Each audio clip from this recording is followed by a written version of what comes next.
नमस्कार दोस्तों। आज हम इस वीडियो में इलेक्ट्रिकल की और कुछ इम्पोर्टेंट ऑब्जेक्टिव क्वेश्चन के बारे में डिटेल में डिस्कशन करेंगे।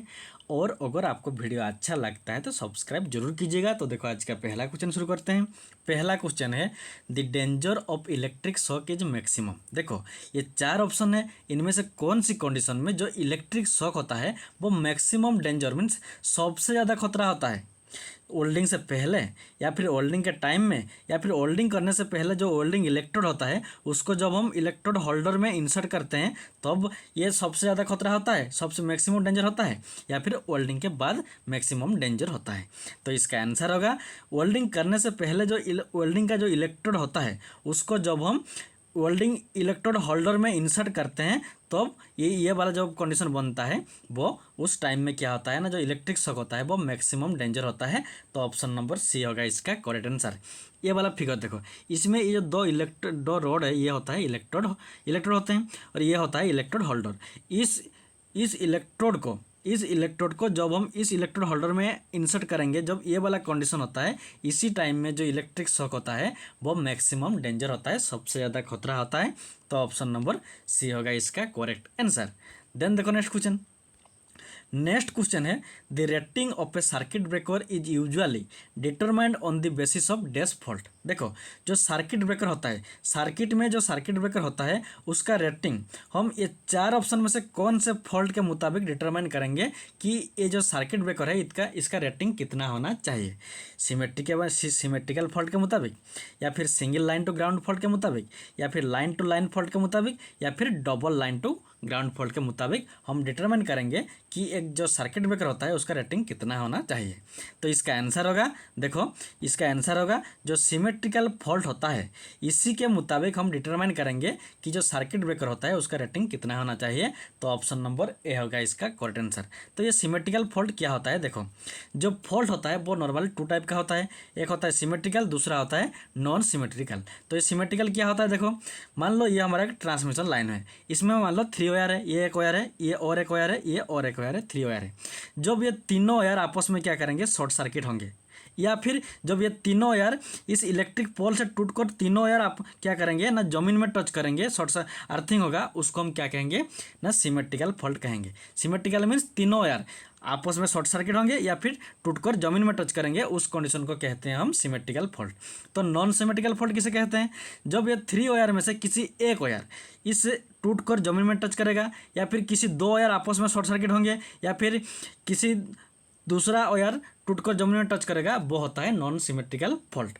तो सिमेट्रिकल फॉल्ट क्या है? जो 3 वायर है वो आपस में टच करेंगे, शॉर्ट सर्किट होंगे, या फिर टूटकर जमीन में टच करेगा, वो होता है सिमेट्रिकल फॉल्ट। और उसी सिमेट्रिकल फॉल्ट के मुताबिक हम डिटरमाइन करते हैं कि जो सर्किट ब्रेकर होता है उसका रेटिंग कितना होना चाहिए। तो ऑप्शन नंबर ए होगा इसका correct answer. Very very important question. ये 2 फिगर होता है सिमेट्रिकल फॉल्ट के, और ये 3 जो फिगर है ये होता है हमारा नॉन सिमेट्रिकल फॉल्ट का। देन देखो नेक्स्ट क्वेश्चन। नेक्स्ट क्वेश्चन है, when A sodium vapour lamp is switched on it's initially the colour is.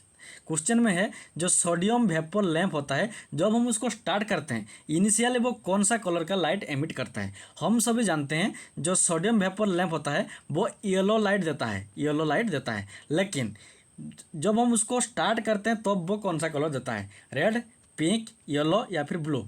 Very very important question.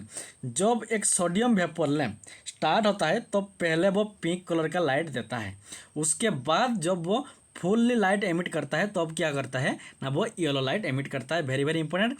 पहले pink colour, option number B होगा इसका करेक्ट आंसर। उसके बाद ये yellow light देता है। और इसी सोडियम वेपर लैंप को हम कहाँ पर यूज करते हैं? स्ट्रीट लाइट में यूज करते हैं। Very very important, street light में यूज करते हैं। ऑप्शन नंबर बी होगा इसका करेक्ट आंसर।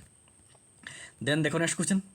नेक्स्ट क्वेश्चन है, any winding of a power transformer develop short circuit owing to. देखो, जो पावर ट्रांसफार्मर होता है जब उसका किसी भी वाइंडिंग में शॉर्ट सर्किट होता है, क्यों होता है? क्योंकि उसमें जो कनेक्शन होता है वो लूज कनेक्शन होता है इसलिए शॉर्ट सर्किट होता है, या फिर इंसुलेशन का फेलियर होता है इसलिए, या फिर इम्पल्स वोल्टेज प्रोड्यूस होता है इसलिए, या फिर मैकेनिकल वाइब्रेशन से शॉर्ट सर्किट प्रोड्यूस होता है। तो इसका आंसर होगा, जब किसी भी पावर ट्रांसफार्मर में इंसुलेशन फेलियर होगा तो ऑटोमेटिकली क्या क्या होगा ना, उसमें शॉर्ट सर्किट होगा। तो ऑप्शन नंबर बी होगा इसका करेक्ट आंसर। ये वाला फिगर देखो, मान लो ये हमारा एक पावर ट्रांसफार्मर है, ये जो ऊपर वाला जो ये वाइंडिंग है ये हाई वोल्टेज वाइंडिंग है, और जो इसके कोर के पास में जो वाइंडिंग है वो लो वोल्टेज वाइंडिंग है। ठीक से देखो, ये दोनों के बीच में ये है हाई वोल्टेज, अंदर में है लो वोल्टेज, दोनों के बीच में ये होता है इंसुलेशन।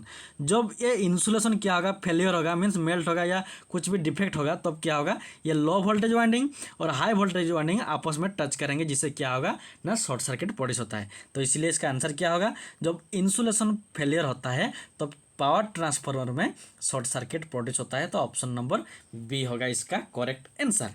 देन देखो नेक्स्ट क्वेश्चन। नेक्स्ट क्वेश्चन है, which of the following circuit breaker has the lowest operating voltage. देखो इधर चार टाइप का सर्किट ब्रेकर है, तो इनमें से कौन सा सर्किट ब्रेकर ऑपरेटिंग करने के लिए सबसे कम वोल्टेज का, लोएस्ट वोल्टेज सबसे कम वोल्टेज का जरूरत होता है। जो sulphur hexafluoride gas circuit breaker जिसको हम कहते हैं SF6 सर्किट ब्रेकर कहते हैं, या फिर एयर ब्लास्ट सर्किट ब्रेकर, या फिर एयर ब्रेक सर्किट ब्रेकर, या फिर मिनिमम ऑयल सर्किट ब्रेकर में ऑपरेटिंग के लिए सबसे कम वोल्टेज की जरूरत होता है। तो इसका आंसर होगा जो हमारा एयर ब्रेक सर्किट ब्रेकर होता है, इसका ऑपरेटिंग के लिए लोएस्ट वोल्टेज सबसे कम वोल्टेज की जरूरत होता है। तो ऑप्शन नंबर बी होगा इसका करेक्ट आंसर।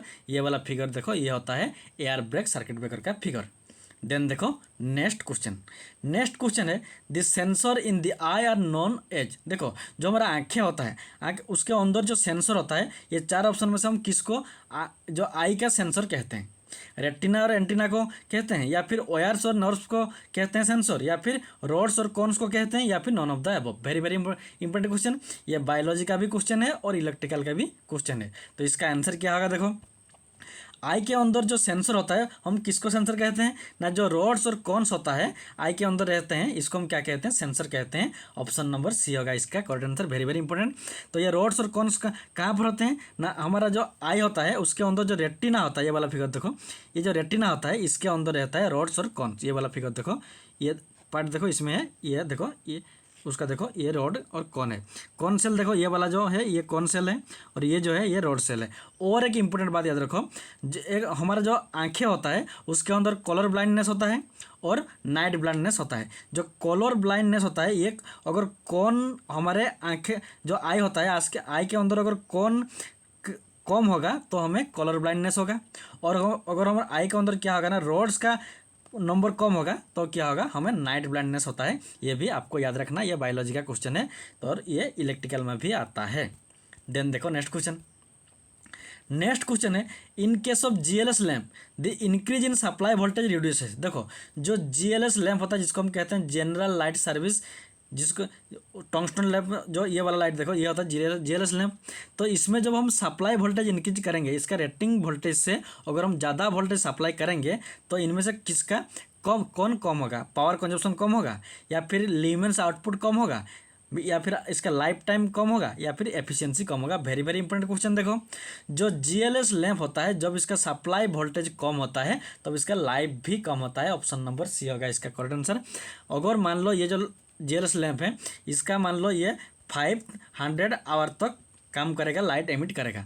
अगर हम उसको रेटिंग वोल्टेज से ज़्यादा वोल्टेज सप्लाई करेंगे तो ये 500 आवर से भी 400 आवर हो सकता है, या 450 आवर हो सकता है, मीन्स 500 आवर से कम आवर तक ये काम करेगा। तो ऑप्शन नंबर सी होगा इसका करेक्ट आंसर। देन देखो नेक्स्ट क्वेश्चन है, in a circuit breaker the current that exist at the instant of contact separation is called dash current. देखो जब किसी सर्किट ब्रेकर में, हम सब जानते हैं जो सर्किट ब्रेकर होता है उसमें दो पार्ट होता है। ये देखो सर्किट ब्रेकर है, इसमें ये जो दो पार्ट है इसको हम फिक्स्ड पार्ट कहते हैं, और ये जो पार्ट होता है इसको हम मूवेबल पार्ट कहते हैं। जब एक सर्किट नॉर्मल कंडीशन में होता है तब ये जो मूवेबल पार्ट है ये इस कंडीशन में रहता है, मीन्स एक वायर जैसा रहता है। तब क्या होता है, जब ये मूवेबल पार्ट एक वायर जैसा रहता है तो करंट आसानी से इस वायर के थ्रू पास करता है। लेकिन जब इस सर्किट में कोई भी फॉल्ट होता है, शॉर्ट सर्किट होता है या फिर ओवरलोड होता है, तब क्या होता है ना, करंट ज़्यादा होता है, जिससे क्या होता है ना, ये जो मूवेबल पार्ट होता है ये देखो सेपरेट होकर थोड़ा पीछे चला गया है। तो जिससे क्या होता है ना, ये सर्किट होता है ये डिस्कनेक्ट होता है। तो इस डिस्कनेक्ट के टाइम मीन्स ये जो मूवेबल पार्ट है इसका सेपरेशन के टाइम जो इधर जो करंट प्रोड्यूस होता है उसको हम रिस्ट्राइकिंग करंट कहते हैं, या फिर ब्रेकिंग करंट कहते हैं, या फिर आर्क करंट कहते हैं, या फिर रिकवरी करंट कहते हैं। Very very important.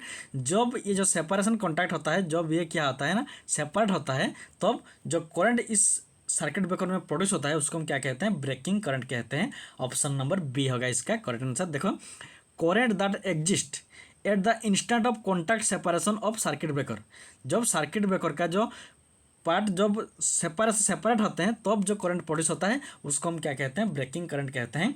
तो ऑप्शन नंबर बी होगा इसका करेक्ट आंसर।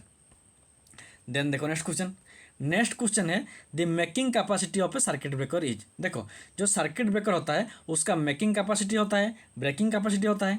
तो जो मेकिंग कैपेसिटी होता है वो एसिमेट्रिकल ब्रेकिंग कैपेसिटी से कम होता है, या फिर एसिमेट्रिकली ब्रेकिंग कैपेसिटी से ज़्यादा होता है, या फिर सिमेट्रिकल ब्रेकिंग कैपेसिटी के साथ बराबर होता है, या फिर एसिमेट्रिकली ब्रेकिंग कैपेसिटी के साथ बराबर होता है। तो ये वेरी वेरी इंपॉर्टेंट क्वेश्चन है। जो मेकिंग कैपेसिटी होता है वो ज़्यादा होता है एसिमेट्रिकली ब्रेकिंग कैपेसिटी से। तो ऑप्शन नंबर बी होगा इसका करेक्ट आंसर। इसका आंसर होगा जो मेकिंग कैपेसिटी होता है इसका value 2.55 into symmetrical breaking capacity. तो ऑप्शन नंबर बी होगा इसका करेक्ट आंसर। देन देखो नेक्स्ट क्वेश्चन देखो, एन आइसोलेटर इज इंस्टॉल्ड। देखो, जो आइसोलेटर होता है इसको हम कहाँ पर इंस्टॉल करते हैं, जब हमें to isolate one portion of the circuit from another, जब एक सर्किट में किसी एक पोर्सन को दूसरे पोर्सन से अलग करना होता है तो अब हम आइसोलेटर का यूज करते हैं, या फिर जो सर्किट ब्रेकर होता है उसका दोनों साइड में यूज करते हैं, या फिर जो हमारा सर्किट ब्रेकर होता है उसके सब्स्टिट्यूट में इसको यूज करते हैं, या फिर बोथ ए एंड बी। तो इसका आंसर होगा जो आइसोलेटर होता है इसको हम किसी भी, मान लो ये हमारा इलेक्ट्रिक सर्किट है, इसी पोर्शन में मान लो हमें कुछ भी मेंटेनेंस का ज़रूरत होता है तब हम अगर इसको इलेक्ट्रिकली आइसोलेट करना होता है तब हम इसमें इस प्लेस में क्या करेंगे ना, इस आइसोलेटर को कनेक्शन करेंगे, जिससे क्या होगा ना इसमें कोई भी इलेक्ट्रिक करंट नहीं रहेगा, जिससे हमें इसको मेंटेनेंस करने से आसानी रहेगा। तो ऑप्शन नंबर ए होगा इसका करेक्ट आंसर। उसके बाद देखो, जो सर्किट ब्रेकर होता है उसका दोनों साइड में भी हम आइसोलेटर का यूज करते हैं। तो ऑप्शन नंबर बी भी होगा इसका करेक्ट आंसर। तो इसलिए इसका answer option number D, both A and B the correct answer. Then आज के लिए इतना ही। Thanks for watching. और अगर आपको वीडियो अच्छा लगता है तो सब्सक्राइब जरूर कीजिएगा।